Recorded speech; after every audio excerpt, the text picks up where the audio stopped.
Bonjour et bienvenue dans le 9e épisode de cette initiation à Semantic Kernel et aux assistants et agents IA en C#. Aujourd'hui, structurer et sécuriser les prompts. Plus une démo finale qui devrait vous dévoiler un peu plus de la puissance qui se cache sous le capot de Semantic Kernel. Dans cet épisode, je vais vous montrer comment structurer proprement les prompts, éviter les erreurs de rendu et autoriser de manière contrôlée du contenu avancé comme des balises HTML. L'objectif, c'est rendre vos assistants plus sûrs, plus robustes et plus prédictibles. Et en fin d'épisode, je vous proposerai la maquette fonctionnelle d'un suivi de tickets de support technique. Une réalisation qui, avec un peu de travail autour, pourrait être utilisée presque directement et qui montre la puissance de Semantic Kernel et l'intérêt évident de l'intégration de l'IA dans vos applications externes comme internes. Les prompts bruts, même s'ils sont simples, posent vite problème. Oubli de variables, confusion sur le format, injection de contenu non désiré, alors qu'avec un template structuré, on déclare précisément ce qu'on attend et le rendu échoue immédiatement si un élément est manquant. Vous l'avez à l'écran, un prompt brut, ça serait quelque chose comme une concaténation de chaînes.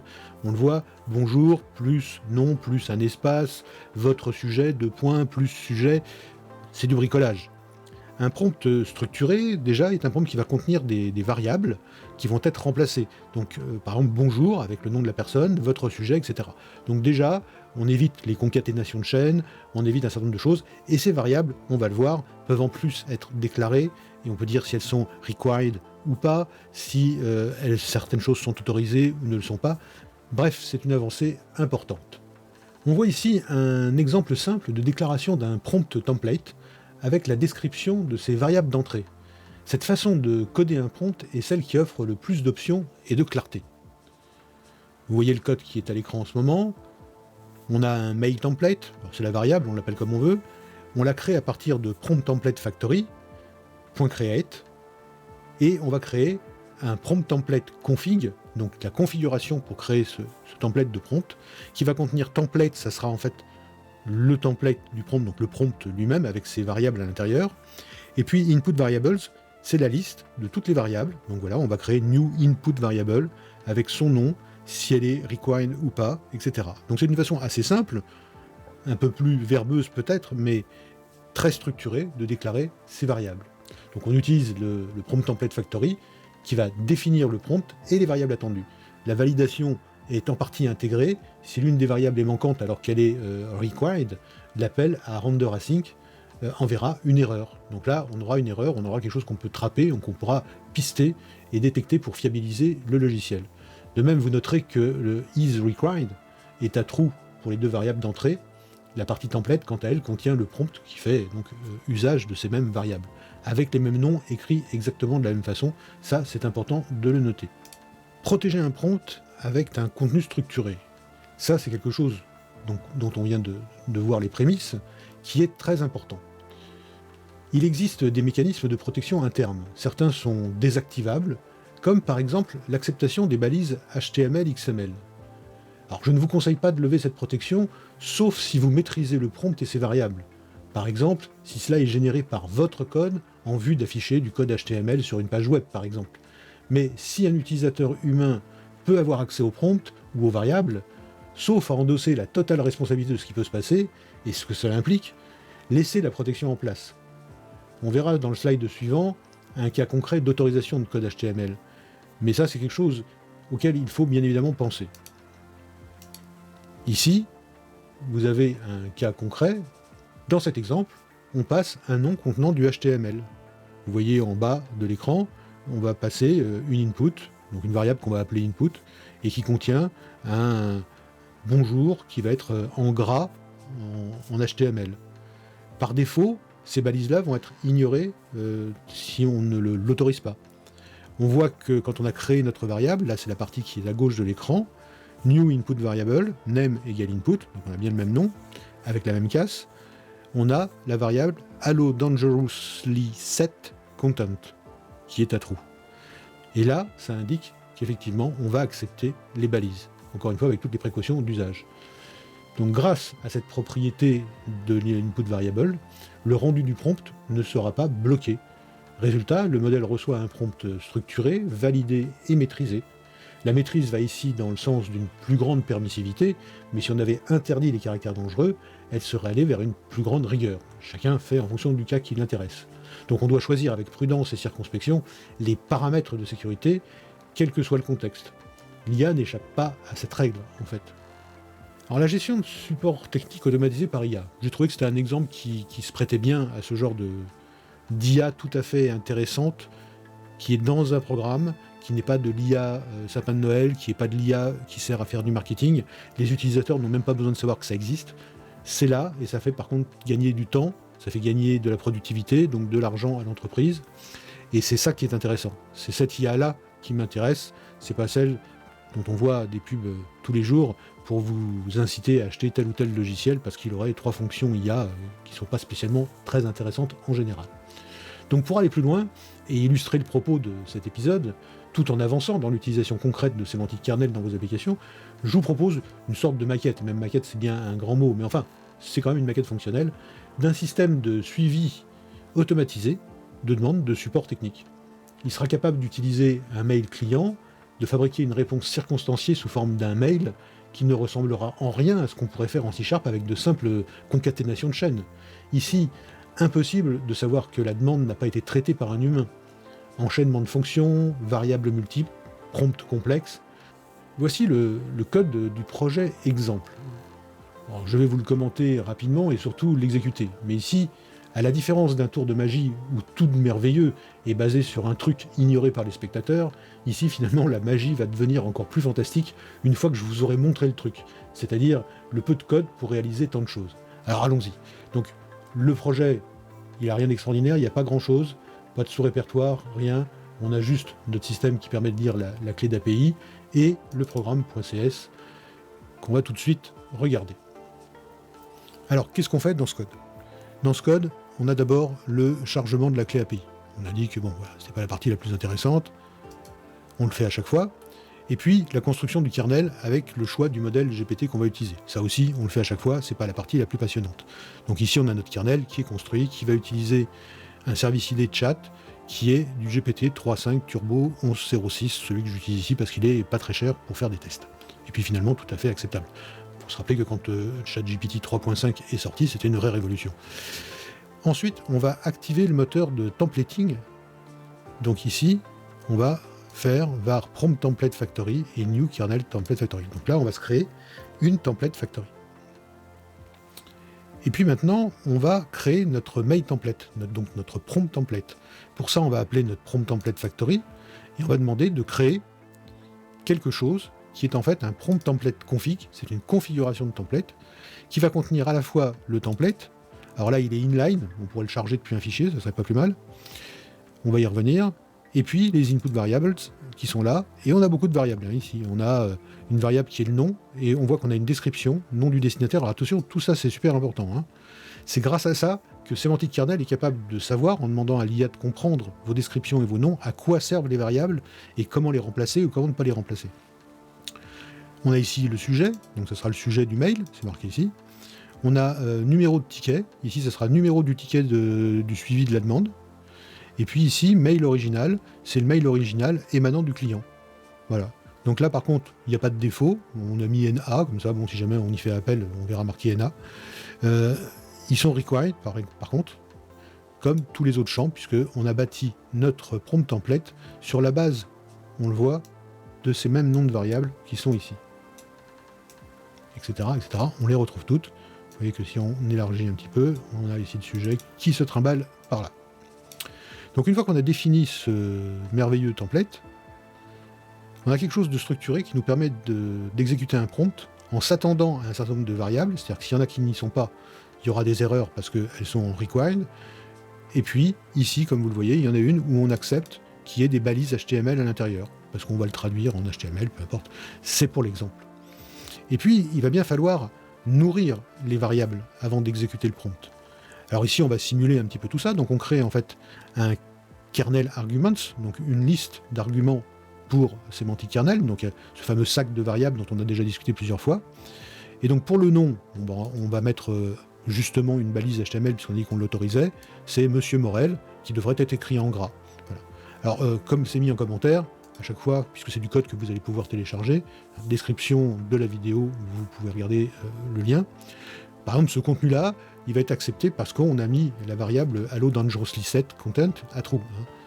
Et puis, par exemple, le nom, on pourrait l'extraire du mail qu'on a reçu du client qui fait sa demande. Donc, on a un système qui lit sur une adresse mail de support technique, qui étudie, qui extrait d'abord avec une première requête d'intelligence artificielle, extrait le nom du client, et puis on le récupérerait ici. Ensuite, le sujet demande de support technique. Ici, c'est pareil, l'extrait de l'objet du mail pourrait très bien être calculé ou extrait par une autre requête IA depuis le mail original du client, en demandant à l'IA, dis-moi quel est l'objet de ce mail, je veux dire, et puis il va en fabriquer un. Et puis le numéro de ticket, là on l'a fixé. Il est évident que dans la réalité, on ira l'extraire d'un CRM ou d'un système de ticketing. On aura attribué un numéro à ce client. Et puis, mail original, ça c'est la copie du mail qu'on a reçu dans la boîte mail du support technique. Ici, je l'ai mis en inline, bien sûr. Et voici ce qu'on peut lire. Bonjour, j'ai un problème avec mon ordinateur, d'écran bleu lorsque je lance votre logiciel Superscreen. Voilà, on suppose qu'il y a un logiciel Superscreen que vend l'entreprise. Et le type un écran bleu quand il tombe dessus. Notre mail de traitement va être celui-là, donc on va le lire, parce qu'on n'a pas pris le temps de le lire. Ce sont des ordres qui sont donnés à ChatGPT, enfin à l'IA qui est en dessous. Rédige un mail à notre client, dont le nom va être donné ici, nom. En réponse à son mail, et ici mail original, donc là on passera à la variable qui contient le mail original, ce qui lui permet à l'intelligence artificielle d'avoir un contexte sur lequel travailler. Mail qui a été envoyé à notre société, et dont l'objet est, sujet, précise que pour toute, vous voyez, j'ai fait une petite erreur pour toute correspondance future, il peut utiliser le numéro de ticket suivant, et ici le numéro de ticket, et on lui donne un autre ordre, utilise un ton formel et évite toute opinion personnelle. Ça, c'est l'ordre qu'on donne. On voit bien que c'est plus juste du texte qu'on concatène, c'est vraiment des ordres qui sont donnés à l'intelligence artificielle à partir d'informations qu'on a collectées avant. Cette collecte peut être manuelle, comme c'est ici directement en dur, mais ça sera peu réaliste. Ça sera collecté depuis le mail original envoyé par le client sur une boîte mail qu'on surveille automatiquement, et on aura calculé certaines choses, même le sujet, même l'objet, peut-être un calcul fait par une IA, etc. Alors comment ça va se passer? Vous voyez qu'il ne reste plus beaucoup de programmes. Quand on a fait ça, il n'y a pas grand-chose derrière. On a render prompt égale mail template render async kernel argument. C'est tout. Ça s'arrête là. Et là, on va lui demander d'écrire le render prompt. Alors vous allez me dire, le render prompt, c'est quoi? C'est le prompt tel qu'il va être rendu. C'est-à-dire qu'on peut voir, en fait, ce qui se passe une fois que toutes les variables vont être remplacées, et voir la tête exacte du vrai prompt qui va être envoyé à l'intelligence artificielle. Ça, c'est le boulot de Semantic Kernel.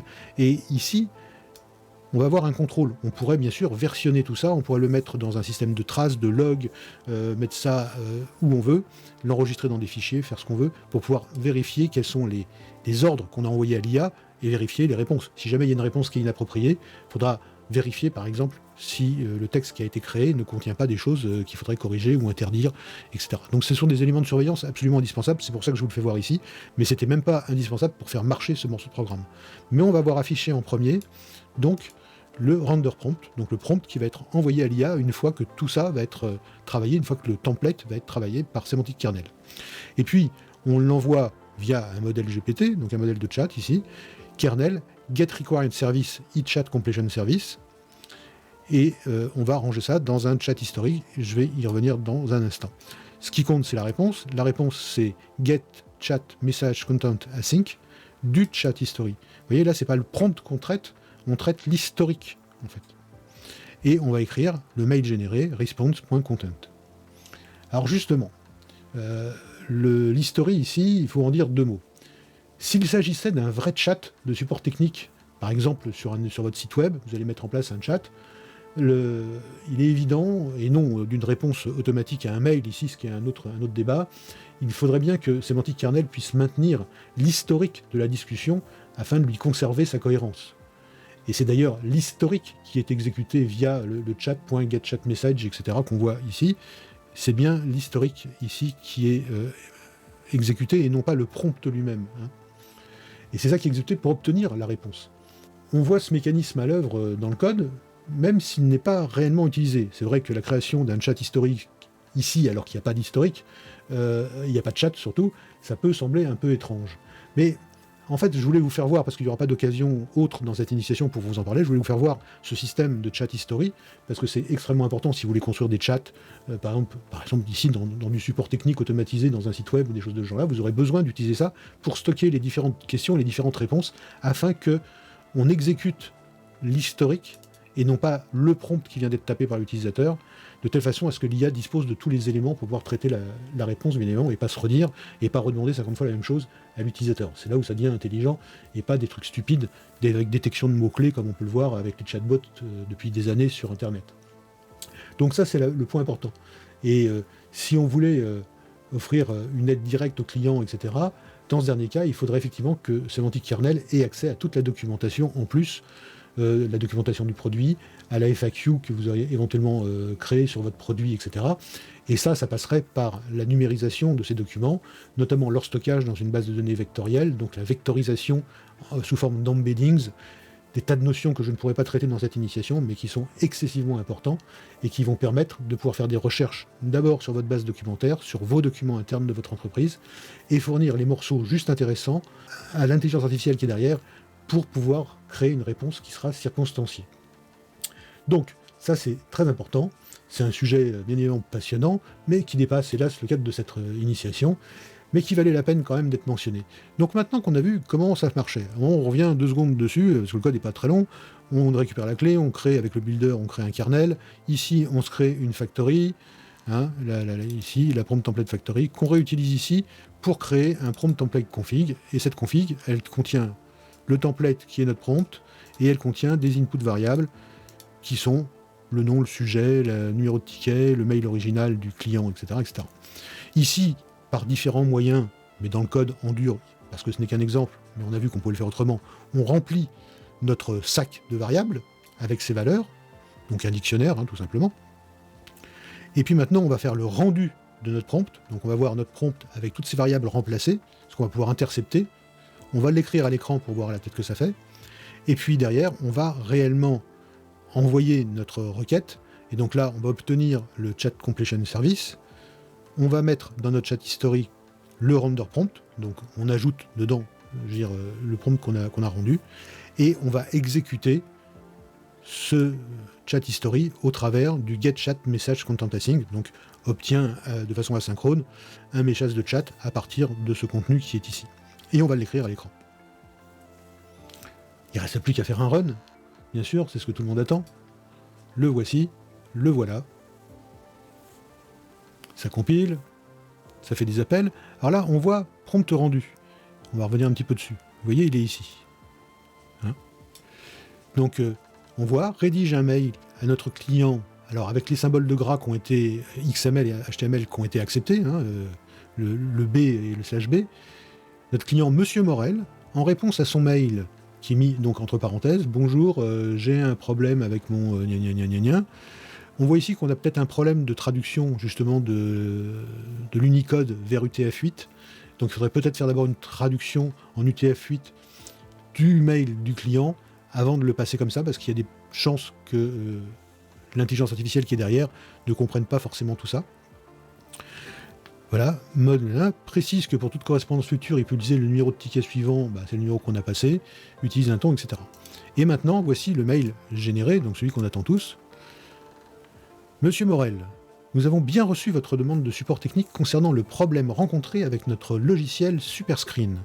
Nous prenons en considération vos difficultés rencontrées et nous mettons tout en œuvre pour vous apporter une solution satisfaisante dans les plus brefs délais. À cet effet, un numéro de ticket a été créé pour suivre et traiter votre requête. Numéro à l'achat. Nous vous prions de bien vouloir faire référence à ce numéro pour toute correspondance future relative à ce problème. Autant de trucs qu'on lui a pas dit dans le prompt, c'est lui qui le fait. Nous vous remercions de votre compréhension et nous vous prions de bien vouloir patienter le temps que nos équipes techniques examinent la solution cordialement. Et là, on aurait pu rajouter le nom de la personne qui signe, le service client. Je ne sais pas si vous vous rendez compte. Ce mail, c'est pas juste de la concaténation. Tout ce qui est là a été créé par l'intelligence artificielle. Nous, on a juste donné un ordre qui est juste au-dessus, rédige un mail à notre client machin chose en réponse à son mail qui est celui-là, et à propos de, on lui a passé le truc, l'objet de sa demande, et puis utilise le numéro de ticket machin qu'on a généré pour lui, et puis utilise un ton formel et évite toute opinion personnelle. C'est tout ce qu'on lui a dit. Tout ce qui est ici, c'est pas du texte qu'on a rentré. Tout ça, c'est lui qui l'a décidé, c'est l'intelligence artificielle qui l'a écrit. Et c'est là toute la puissance. À l'aide de toutes les informations qu'on a glanées et qu'on a pu rentrer dans notre prompt, grâce à ça, on peut générer un mail de ce genre-là. Et là, je peux vous garantir que, bon, on se doute bien que c'est un mail automatique éventuellement, parce que sur un truc de support technique de ce genre-là, on va voir. Mais c'est tellement personnalisé, et puis on pourra aller tellement au-delà, hein, c'est juste un exemple, j'ai pas pris ma vie entière pour vous écrire ça.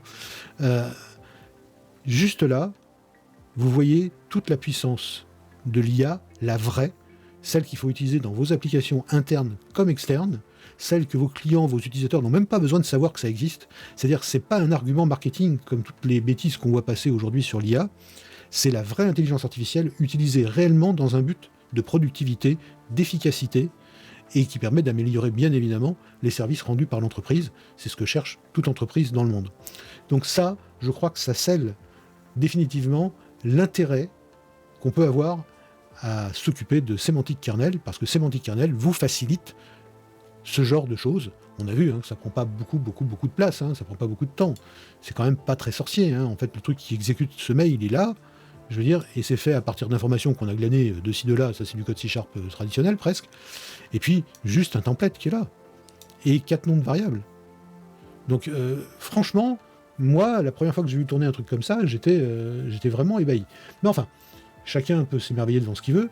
Je pense qu'en tout cas, vous avez aujourd'hui les éléments qu'il faut pour vous rendre compte à quel point tout ça est super important et de quoi je veux vous parler dans cette initiation, bien évidemment. Cet épisode se termine et, comme vous l'avez vu, grâce aux templates structurés, on fiabilise les échanges avec le modèle.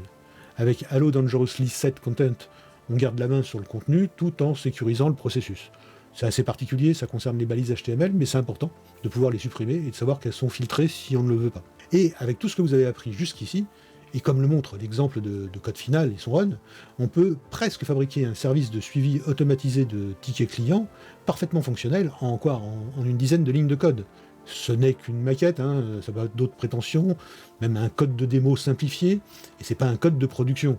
Il lui manque plein d'autres choses. Par exemple, il serait nécessaire, comme je l'ai dit, d'envisager la vectorisation des données, de les stocker dans une base vectorielle, etc. etc. Bon, tout ça dépasse le cadre de cette initiation, mais c'est là, et c'est important d'en parler. Donc j'espère que cet exemple vous aidera à comprendre l'immense potentiel de Semantic Kernel et l'intérêt bien réel, et pas du tout sapin de Noël, de l'intégration mesurée et justifiée de l'IA dans vos applications.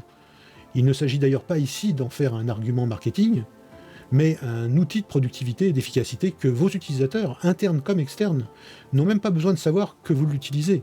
On s'en fiche. Peut-être que vous en parlerez pour faire voir que vous êtes une entreprise moderne qui utilise l'IA, etc.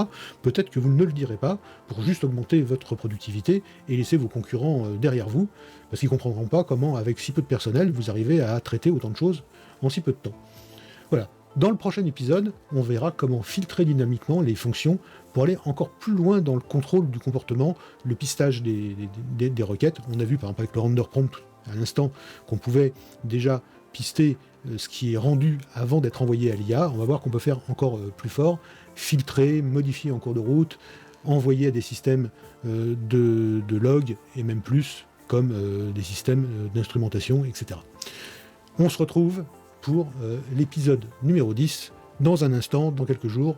Vous regardez ça à votre rythme. Regardez dans l'ordre par contre, parce qu'il y a une progression. Mais à très bientôt pour l'épisode 10.